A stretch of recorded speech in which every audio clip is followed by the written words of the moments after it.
بسم اللہ الرحمن الرحیم۔ پیارے بچوں، السلام علیکم ورحمۃ اللہ وبرکاتہ۔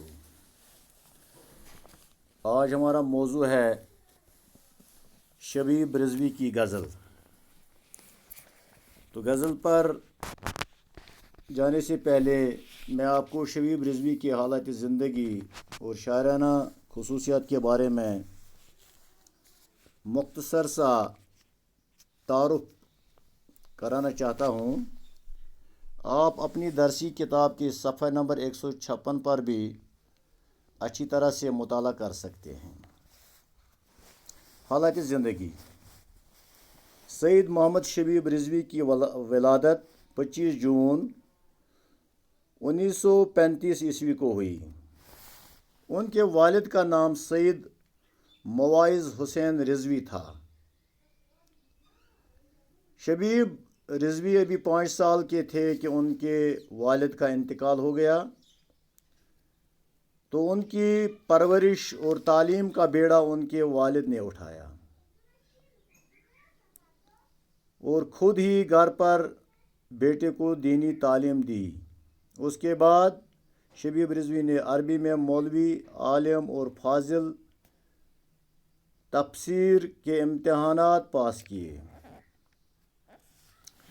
لکھنؤ کے طبیہ کالج سے FMBS کا سرٹیفکیٹ بھی حاصل کیا۔ علاوہ ازیں اردو میں ماہر ادیب اور ہندی میں پرویش کے امتحانات بھی پاس کیے۔ شبیب رضوی نومبر 1963 عیسوی میں گورنمنٹ طبیہ کالج سری نگر میں تعینات ہوئے۔ تقریباً 30 برسوں تک اپنی خدمات انجام دینے کے بعد 1953 عیسوی میں آپ میڈیکل آفیسر کے منصب تک پہنچ کر ملازمت سے سبکدوش ہو گئے۔ ادبی خدمات: شبیب رضوی نے بیشتر اصناف سخن میں طبع آزمائی کی ہے، زور آزمائی کی ہے۔ انہوں نے غزلیں، نظمیں، مرثیے، سلام، منقبت، نعت کے علاوہ قطعات اور رباعیات بھی لکھیں۔ اس کے ساتھ ساتھ بچوں کے لیے انہوں نے موضوعی نظمیں بھی لکھیں۔ ان کی شاعری میں روایات کے ساتھ ساتھ جدید حسیت کا شعور بھی موجود ہے۔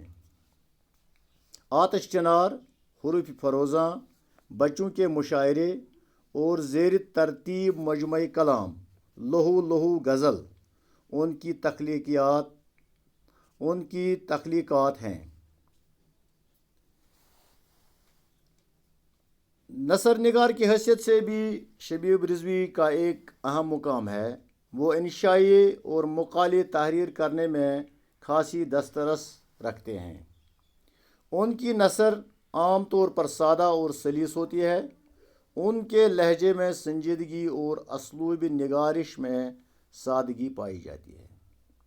یہ شبیب رضوی کے حالات زندگی اور شاعرانہ خصوصیات کے بارے میں مختصر سا تعارف ہے۔ اب آپ غزل نمبر 1 پر جائیں۔ کتاب بند سہی حرف تر کھلا رکھنا، مباحثے کا ہمیشہ ہی در کھلا رکھنا، سکوت شب سے بھی اکتا کے لوٹ سکتا ہوں، میں کہہ کے آیا ہوں بچوں سے گھر کھلا رکھنا، ہماری شرط کہ ہم پر ہو سایہ رحمت، تمہاری ضد ہے کہ کوفے میں سر کھلا رکھنا، شکستگی ہوئی ظاہر تو موت لازم ہے، کھلی ہواؤں کے دہارے پر کھلا رکھنا، کسی کا ہاتھ بڑھے یا کھچے یہ اس کا نصیب، ہمارا فرض ہے دستے ہنر کھلا رکھنا۔ اب تشریح عرض ہے۔ کتاب بند صحیح حرف تر کھلا رکھنا، مباحثے کا ہمیشہ سے ہی در کھلا رکھنا، شبیب رضوی غزل کے اس مطلع میں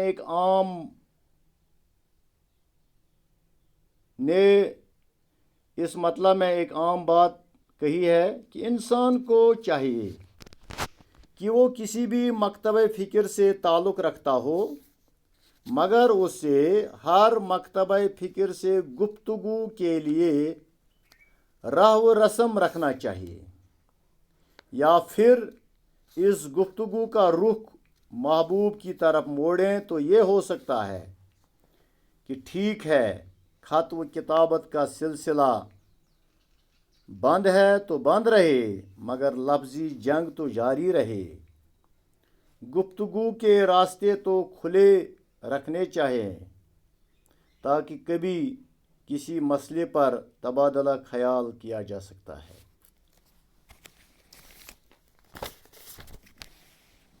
اگلا شعر، سکوت شب سے بھی اکتا کے لوٹ سکتا ہوں، میں کہہ کے آیا ہوں بچوں سے گھر کھلا رکھنا۔ سکوت شب، رات کی خاموشی، اکتا جانا، تنگ آنا۔ اس شعر میں شاعر نے اپنے گھر سے بیزار ہو کر باہر نکلنے کی بات کو اس انداز سے کہی ہے کہ اب ہمارے لیے گھر میں سکون و راحت نہیں ہے، لہذا میں مایوس ہو کر گھر چھوڑ کر آیا ہوں، اس امید پر کہ گھر سے باہر سکون میسر آئے گا، مگر میں نے احتیاطاً بچوں سے یہ بھی کہہ دیا کہ یہ در ہمیشہ کے لیے میرے لیے بند نہ کرنا۔ در کہتے ہیں دروازے کو۔ ممکن ہے باہر کے حالات بھی اگر سازگار نہ ہو سکیں تو میں دوبارہ گھر لوٹ سکتا ہوں، یہ نہ سمجھنا کہ اب مجھے لوٹ کر گھر نہیں آنا ہے۔ اگلا شعر ہے، تمہاری ضد ہے ہماری شرط کہ ہم پہ ہو سایہ رحمت، تمہاری ضد ہے کہ کوفے میں سر کھلا رکھنا۔ ہماری شرط کہ ہم پہ ہو سایہ رحمت، تمہاری ضد ہے کہ کوفے میں سر کھلا رکھنا۔ اس شعر میں شاعر خدا سے مخاطب ہو کر کہتے ہیں کہ ہم کچھ چاہتے ہیں اور تمہیں کچھ اور ہی منظور ہوتا ہے، ہم تم سے سایہ رحمت کی امید رکھتے ہیں اور تم کوفہ میں ہمیں کھلا سر رکھنے پر مجبور کرتے ہیں۔ اس شعر میں واقعی کربلا کی طرف اشارہ ہے۔ کوفہ وہی شہر ہے جہاں امام حسین رضی اللہ تعالیٰ عنہ کی ہمشیرہ حضرت زینب کو ننگے سر چلنے پر مجبور کیا گیا تھا۔ یعنی انسان کچھ سوچتا ہے اور خدا کی منشا کچھ اور ہی ہوتی ہے۔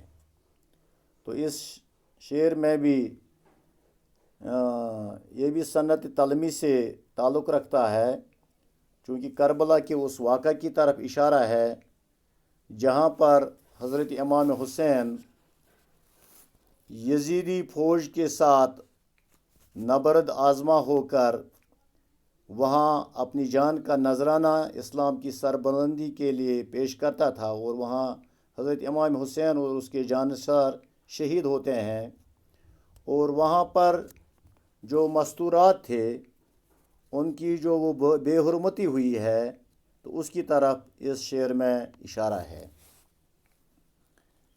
اگلا شعر ہے، شکستگی ہوئی ظاہر تو موت لازم ہے، کھلی ہواؤں کے دہارے پہ پر کھلا رکھنا۔ شاعر فرماتے ہیں کہ پروں کی شکستگی کا دوسرا نام موت ہے۔ اس لیے زندہ رہنے کے لیے ضروری ہے کہ اپنے پروں کو پرواز کے لیے کھول کر رکھا جائے، یعنی زندگی کے لیے جدوجہد، ہمت اور جرات ضروری ہے۔ چلتے رہنا ہی زندگی ہے اور رک جانا گویا موت ہے، جیسا کہ علامہ اقبال علیہ رحمہ کا وہ شعر بھی ہے، اے طائر لاہوتی اس رزق سے موت اچھی، آتی ہے جس رزق کے پرواز میں کوتاہی۔